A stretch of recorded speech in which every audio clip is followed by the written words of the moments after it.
Hello friends, हमारे channel Hindi IT गुरु में आपका स्वागत है। जैसा कि हम लोग भाग 5 को पढ़ रहे हैं, भाग 5 के अंतर्गत राष्ट्रपति हम लोग कैग सीएजी नियंत्रण महालेखा परीक्षण अब लोकसभा, राज्यसभा, संसद, प्रेसिडेंट पढ़ चुके हैं। अब पढ़ेंगे हम राज्यपाल यानी गवर्नर। अनुच्छेद 153 एक के तहत आता है। इसमें आता है कि प्रत्येक राज्य में एक राज्यपाल होगी, यानी 153 के तहत प्रत्येक राज्य में एक गवर्नर होंगे। अब अनुच्छेद 153(2) इसके तहत एक राज्यपाल कई राज्यों के राज्यपाल के द्वारा बनाया जा सकता है। मतलब एक गवर्नर होता है जो कई राज्यों के राज्यपाल द्वारा बनाया जा सकता है। 7वां संविधान संशोधन 1956 के द्वारा यह बातें जोड़ी गई हैं। अनुच्छेद 155 राज्यपाल की नियुक्ति राष्ट्रपति के द्वारा किया जाएगा। जो गवर्नर की नियुक्ति होती है जो प्रेसिडेंट के द्वारा किया जाएगा। राज्यपाल का पद कनाडा के संविधान से लिया गया है। जो गवर्नर का पोस्ट है कनाडा के संविधान से लिया गया है। संविधान में राज्यपाल को हटाने का तरीका नहीं दिया गया, मतलब संविधान में गवर्नर को हटाने का कोई तरीका नहीं है।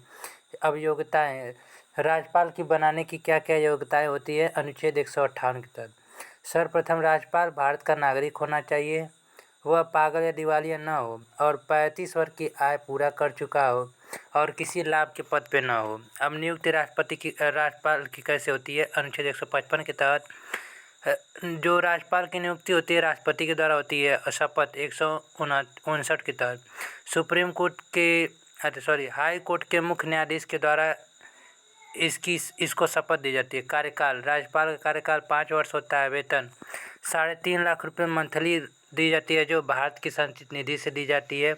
अनुसूची 2 के तहत अब त्यागपत्र, यह अपनी त्यागपत्र राष्ट्रपति को दे सकता है। पदच्युति पद से हटाए जाने की, राष्ट्रपति के द्वारा पद से हटाया जा सकता है। यह राज्य का प्रथम नागरिक होता है, यानी गवर्नर जो राज्य का प्रथम नागरिक होता है, स्टेट का प्रथम नागरिक।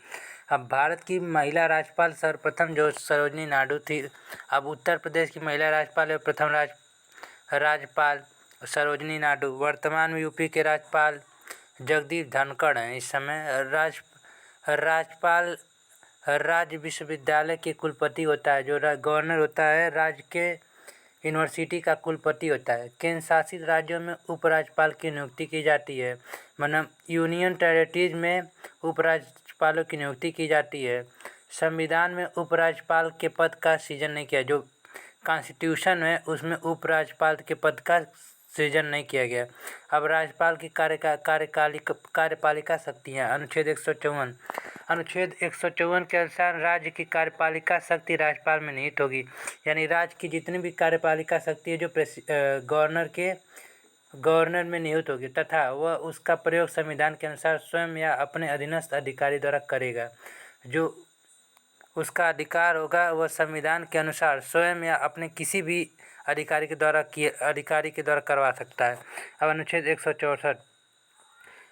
164 के तहत राज्यपाल मुख्यमंत्री की नियुक्ति करता है। जो गवर्नर होता है वह मुख्यमंत्री का नियुक्ति करता है, होम मिनिस्टर का, तथा मुख्यमंत्री की सलाह से अन्य मंत्रियों का नियुक्ति करता है। जो मुख्यमंत्री की सलाह से अदर मिनिस्टर की नियुक्ति करता है और उन्हें पद एवं गोपनीयता की शपथ दिलाता है। उन्हें पद और सिक्योरिटी की शपथ दिलाता है। राज्य का प्रत्येक मंत्री राज्यपाल के प्रस्ताव पर्यंत अपना पद धारण करता है। जो राज्य का प्रत्येक मंत्री होता है गवर्नर के प्रस्ताव के पर्यंत अपना पद को धारण कर सकता है। अब अनुच्छेद 167 के अनुसार राज्यपाल के प्रशासन संबंधी और विधान विषयक कोई भी जानकारी मुख्यमंत्री से मांग सकता है। जो राज्यपाल के प्रशासन संबंधी विधान विषयक कोई भी जानकारी मुख्यमंत्री से मांग करता है, तथा किसी द्वारा किए गए निर्णय को विचार के लिए मंत्रिपरिषद में सक्षम रखवा सकता है। अब अनुच्छेद 356 राज्य में संवैधानिक तंत्र के विफल हो जाने पर राज्यपाल अनुच्छेद 356 के तहत राष्ट्रपति शासन की सिफारिश करता है। जो राज्यपाल होता है गवर्नर होता है, राज्य में संवैधानिक तंत्र अगर विफल हो जाता है तो राज्यपाल अपने अनुच्छेद 356 के तहत राष्ट्रपति शासन को सिफारिश करता है और राष्ट्रपति शासन लागू हो जाने पर केंद्र सरकार के प्रतिनिधित्व के रूप में राज्य को शासन चलाता है। अब राज्यपाल के कार्य एवं शक्तियाँ। अनुच्छेद 171(3) के अनुसार के अनुसार जो राज्यपाल विधान परिषद में कुल सदस्यों की संख्या 1/6 के सदस्यों को जो कला, साहित्य, विज्ञान, सामाजिक सेवा आदि से जुड़े उन्हें मनोनीत करता है। जो गवर्नर होता है विधान सदन में 1/6, विधान परिषद में 1/6 सदस्यों को चुनता है जो कला, साहित्य, विज्ञान, सामाजिक सेवा आदि से जुड़े होते हैं। अब अनुच्छेद 80(3) के तहत राष्ट्रपति भी ऐसे व्यक्तियों को जो साहित्य, कला, विज्ञान या सामाजिक सेवा के क्षेत्र में विशेष ज्ञान अनुभव रखते हैं उन्हें राज्यसभा का सदस्य मनोनीत करता है। अनुच्छेद 80 के तहत जो प्रेसिडेंट होता है लिटरेचर, आर्ट, साइंस और सोशल सेवा के क्षेत्र में विशेष ज्ञान या अनुभव रखता है और राज्यसभा के सदस्य को मनोनीत करता है। अब अनुच्छेद 118 के अनुसार राज्यपाल विधानमंडल के 3 अंग होते हैं। जो गवर्नर विधानमंडल के 3 अंग होते हैं, पहला विधानसभा, दूसरा विधान परिषद, तीसरा गवर्नर यानी राज्यपाल।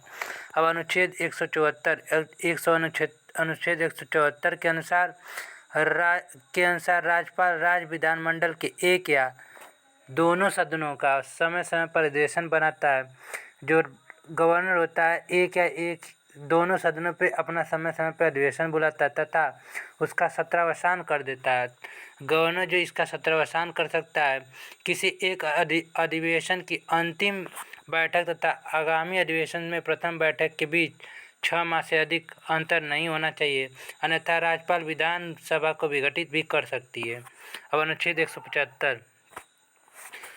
175 के अनुसार राज्यपाल विधानसभा में या विधान परिषद में एक साथ दोनों में अभिभाषण कर सकता है तथा विधानमंडल में लंबित किसी विधेयक के संबंध में किसी सदन या सदनों को संदेश भेज सकता है। अब अनुच्छेद 176 के अनुसार राज्यपाल विधानसभा के प्रत्येक आम चुनाव के बाद प्रथम सत्र के आरंभ में तथा प्रत्येक वर्ष के प्रथम सत्र विधानसभा में विशेष अभिभाषण देता है, अर्थात दोनों सदनों में विशेष अभिभाषण देता है। अब अनुच्छेद 200 के अनुसार विधेयक पर अनुमति दे सकता है, अनुमति को रोक भी सकता है, पुनर्विचार के लिए लौटा सकता है। यानी जो राज्यपाल होता है विधेयक पर अनुमति भी दे सकता है, अनुमति को मतलब स्वीकृति को अपनी रोक भी सकता है और पुनर्विचार के लिए लौटा सकता है तथा राष्ट्रपति हेतु संरक्षित कर सकता है। राज्यपाल धन संबंधी विधेयक को छोड़कर शेष विधेयक पर राज्यपाल अपनी स्वीकृति देने के लिए बाध्य नहीं है। राज्यपाल यदि कोई विधेयक उच्च न्यायालय की शक्तियों को कम करने वाला हो तो उसी राष्ट्रपति के लिए आरक्षित करे। अब अनुच्छेद 213 के अनुसार राज्यपाल अध्यादेश लागू कर सकता है। अनुच्छेद 213 के तहत अगर गवर्नर अध्यादेश को लागू कर सकता है।